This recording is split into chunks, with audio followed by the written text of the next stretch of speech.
Good morning বন্ধুরা, তোমাদের সবাইকে কেমন আছো তোমরা সবাই জানিও। সাধন সাথী চ্যানেলে তোমাদেরকে অনেক স্বাগত।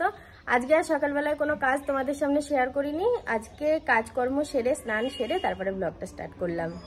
উঠেছি অনেকক্ষণ, এখন ধরো কটা বাজে গেল দেখি একবার, 8টা বাজতে 10, মানে একটু সকাল সকাল উঠেছি বলে কাজ স্নান সব কমপ্লিট হয়ে গেছে। তো ভাবলাম এবার ব্লগটা স্টার্ট করি, তবে এখনো রান্নাবান্না কিছু শুরু করিনি, দেখি আস্তে আস্তে এবার করবো। কিরকম ভুলো বলো তো, আমি এর আগেও তোমাদেরকে বলেছি আমি রান্নাঘরে রান্না বসিয়েছি, বাটির মধ্যে আলু পটল চচ্চড়ি করব আর ভাতটা একদিকে বসিয়েছি। আমি ভুলেই গেছি যে আমি কি নিতে এসেছি, কি জ্বালা। আবার যেই এখন যাবো রান্নাঘরে টুক করে অমনি মনে পড়বে, তাই তো আমি এই জিনিস নিতে এসেছি। ওকে ডাকলাম এখনই, বললাম ওঠো, আর শুয়ে থাকতে হবে না। বেলা প্রায় 8:30টার কাছে বেজে গেছে, ঘড়িটা ফাস্ট করে দিয়েছি, আগে 10 মিনিট স্লো ছিল। তো যাই হোক, কী যেন আমি নিতে এসেছি মনে পড়েছে, হলুদ। আরে এরকম ভুল আমার সবসময় হয়।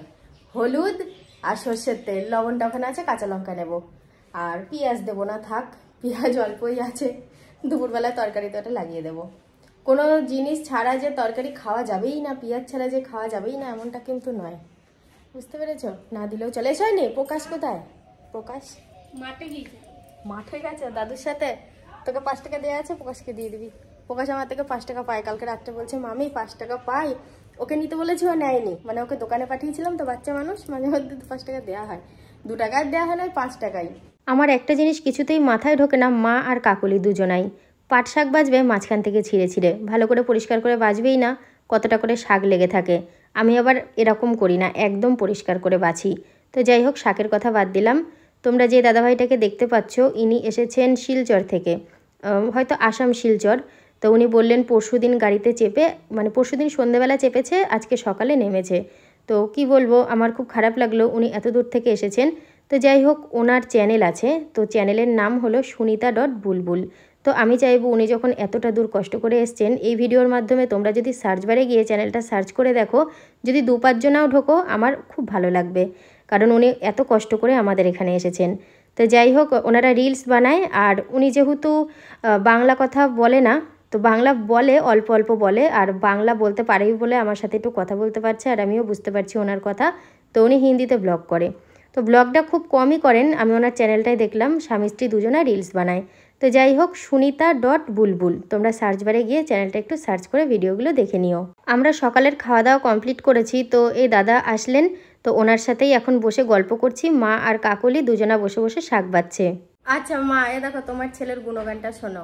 পরোটা আর মিষ্টি আনতে দিয়েছি, কখন ফোন করলাম, বললো ভাজছে, এখনো হয়নি, তাওয়া থেকে তুলেই দেবে। তার 2 থেকে 3 মিনিটের মধ্যে ঢুকলো বাড়ি, দিয়ে আমি ওই ক্যারি প্যাকেটের তলায় হাত দিয়ে দেখলাম মোটামুটি লো টেম্পারেচার। ওই তো ওইটাই গরম ভাজছে। ও মানে খাবারটা নিয়ে কোথাও গল্প করছিল, যেই আমি ফোন করেছি অমনি নিয়ে আসলো। সত্যি কিচ্ছু বলার নেই, চায়ের দোকানেই ছিল, কিচ্ছু বলার নেই তোমাকে, এগুলো করতে নেই।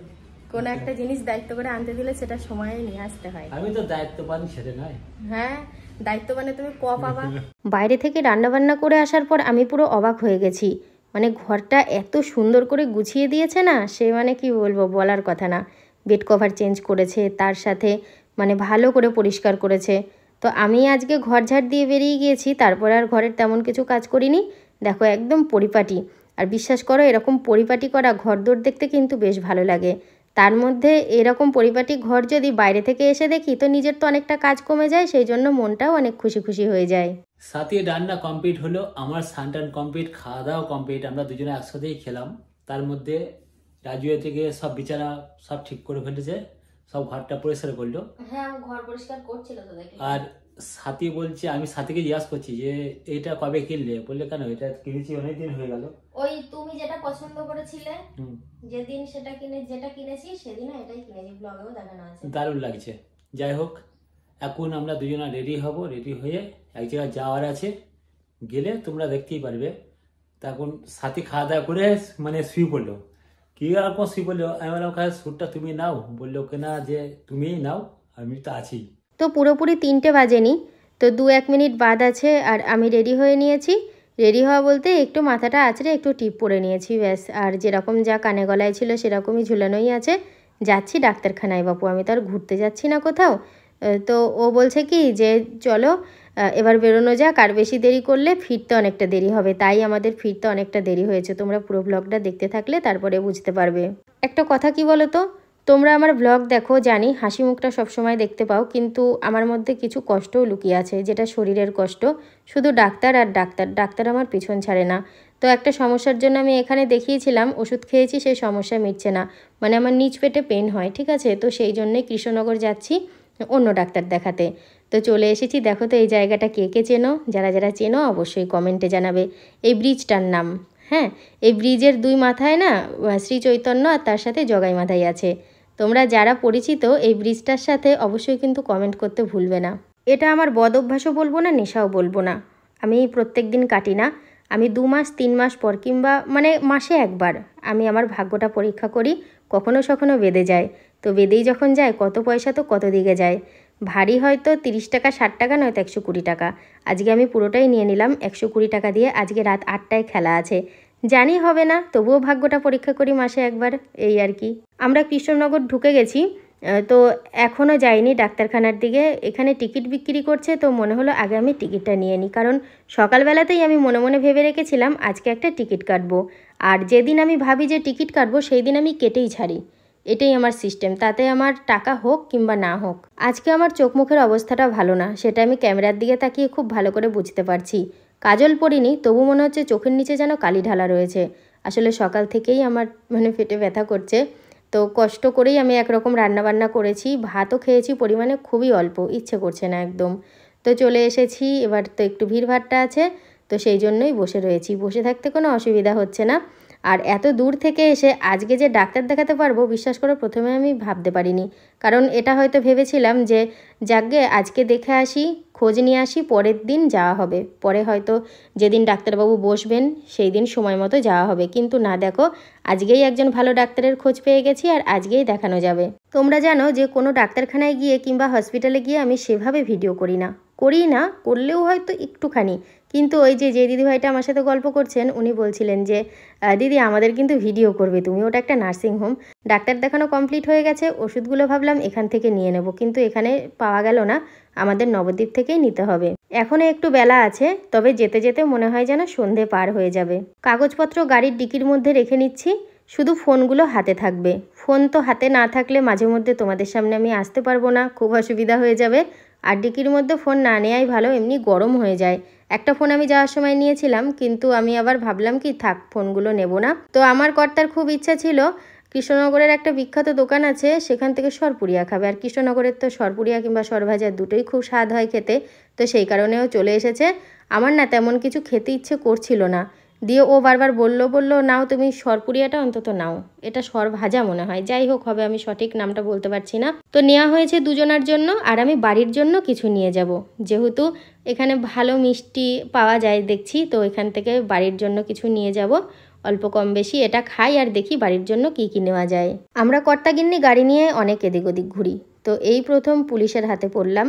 তো কোনো অপরাধ করিনি, সেদিকে নিশ্চিন্ত। গাড়ির কাগজপত্র ঠিকঠাক আছে কিনা সেইটাই ওনারা দেখে নিচ্ছেন। তো এই জায়গাটায় গাড়ি ধরে শুনেছি, তো আমাদের ক্ষেত্রে ফার্স্ট টাইম হলো। দেখেছো তো এখনও দিনের আলো কিন্তু একটু একটু আছে। এই এখানে বেশ কিছুক্ষণ লেট হয়েছে, তারপরে আবার মিষ্টির দোকানে দেরি করেছি, ও এখনও চা খাবে। পুরো ব্লগটা দেখলে তোমরা বুঝতে পারবে যে আমরা কোথায় কোথায় দেরি করেছি। তো এই টুকটাক করে তারপর গাড়ির চাকায় হাওয়া দিয়েছে, এই করতে করতে প্রায় 8টার কাছাকাছি আমরা বাড়ি পৌঁছিয়েছি। আমার কর্তার গলা শুকিয়ে গেছে, জলের জন্য নয় গো, চায়ের জন্য। ও কি ভাবছো যে জল খেয়ে গলা ভিজাচ্ছে বলে ওর জল পিপাসায় ওখানে দাঁড়িয়েছে? একদম না, বারবার বলেই যাচ্ছে দূর আমার মাথায় কাজ করছে না, আমার মাথায় কাজ করছে না, আমি চা খাবো। আমি বললাম এই আগে তুমি চাটা খাও, তোমার মাথায় কাজ করছে না, তুমি আবার এদিকে ড্রাইভ করছো। তো কৃষ্ণনগর থেকে কিছুটা ছাড়িয়ে আসার পর নৃসিংহদেবের মন্দির পড়লো। আমি এই মন্দিরটার কথা অনেক শুনেছি, কিন্তু এই ঠাকুরটাকে দর্শন কখনো করিনি। তো ও বলল কি চলো ঠাকুরটাকে একটু দর্শন করে আসবে। সত্যি দেখো কি সুন্দর, দেখেই মনটা কেমন ভক্তিতে ভরে ওঠে। শান্তি বাড়িতে এসে সব থেকে বেশি শান্তি। সত্যি চেঞ্জ করে যেন বেশি শান্তি। হাত পা ধুলাম, এবার একটু কাজ আছে সেগুলো সারবো, তারপরে ওই দেখো জামা কাপড় সব নিচে ছড়ানো রয়েছে, ভাবছি ওগুলো কাচবো এখন না। এখন ওর জামা প্যান্ট আমার শাড়ি ব্লাউজ কালকে সব কেচে দেবো, ওগুলো আর কিছু ভাঁজ করে আলমারিতে রাখবো না আজকে। তুমি যেরকম ভাবে বললে আমি ওর কথা এখনই কাজবে। এখন কেউ কাছে পাগল, এগুলো সব ফেলে রাখি নিচে, কালকে কেচে দেবো। নাহলে আবার গন্ধ হবে, তাই না? গ্যাস হয়ে যাবে। তোমারটাই হবে, আমারটাই হবে না না, হবে না। তাই এতক্ষণ গাড়ি ছেড়ে ছেড়ে আসলাম, একটু দাঁড়িয়ে জামা প্যান্ট চেঞ্জ করে না, শরীরটা হালকা লাগছে। তবু এখন ঘরে কিন্তু পাকা পাকা কিছু চলছে না, এবার চালাবো। তো 3 রকমের মিষ্টি আমি বাড়ির জন্য নিয়ে এসেছি। এইটার নাম জানি না, এটারও নাম জানি না, আর এটা হচ্ছে ক্ষীরের সিঙ্গারা। দেখছি সিঙ্গারা আর বলছি সন্দেশ, কি অবস্থা বলো তো। তো এখন আমি দেব। এ আকাশ, কি এনেছি বলতো, কি এনেছি বল, আন্দাজ কর। মিষ্টি। আমার গলাটা শুনতে পেয়েছিস তো ঘরে বসে। রাত্রে ভাত খাওয়ার জন্য একটু ছাতু মাখছি। ফ্রিজে মাছের তরকারি রেখে গিয়েছিলাম, সেটা বের করে গরম করলাম। আজকে তো মাছের তরকারি আর কাঁকরোল ভাজা করেছিলাম, কাঁকরোল ভাজাটা ফুরিয়ে গেছে, ওটা অল্পই হয়েছিল, শুধু মাছের তরকারি আছে। আর এই ছাতুটা মাখছি, লেবু কাটবো এখনো। দেখো পেঁয়াজ কুচালাম, ভাবলাম তখন লেবুটা কাটি, আবার বটি পেতে লেবু কাটতে হবে। 2 রকম লেবুই আছে, পাতি আর গন্ধরাজ, তো গন্ধরাজ লেবুটাই কাটবো, ওটাই বেশি ভালো লাগে সেন্টটা। আর এই ছাতু মাখা দিয়ে মা যে কি ভাত ভালো খায়। বাবাকে রাত্রিবেলায় আজকে আমমুড়ি দিলাম, মাকে দেবো একটু পরে খেতে। মাকে বললাম যে আমার খাবার দেবো, বললো না একটুখানি পরে খাবো। আর আমার কর্তা যে এখন কখন বেরিয়েছে, কখন ঢুকবে কোনো ঠিক নেই। একটা বিকেল ধরো চায়ের দোকানে যেতে পারেনি, ওর পেটটা ফুলে একদম জয়ঢাক হয়ে গেছে। খাওয়া দাওয়া কমপ্লিট করে একদম বিছানায় উঠে পড়েছি। মানে কি বলবো, ছাতু মেখেছি, ছাতুটায় না লবণ হয়ে গেছে ওর মুখে, আমার মুখে না। দিয়ে দেখছি কি ছাতুটা ফেলে দিচ্ছে। আমি বললাম ফেলে দিচ্ছ কেন? বলছে লবণ হয়ে গেছে, খেতে পারছি না। দিয়ে ওই ছাতুটাই আবার একটু মুখে দিলাম, দিয়ে দেখি না আমি তো ঠিক খেতে পারছি। মানে ও একদমই লবণ আর খেতে পারে না মনে হচ্ছে। খুব লবণ হয়ে গেছে তোমার ভাতটা তো যা লবণ, বাবা। এটাই না আমার দোষ, আমি না লবণ বেশি খাই জানো। কোনো অনুষ্ঠান বাড়ি গিয়ে এমনি তো নুনের ডিব্বা থাকেই, তার জন্য না।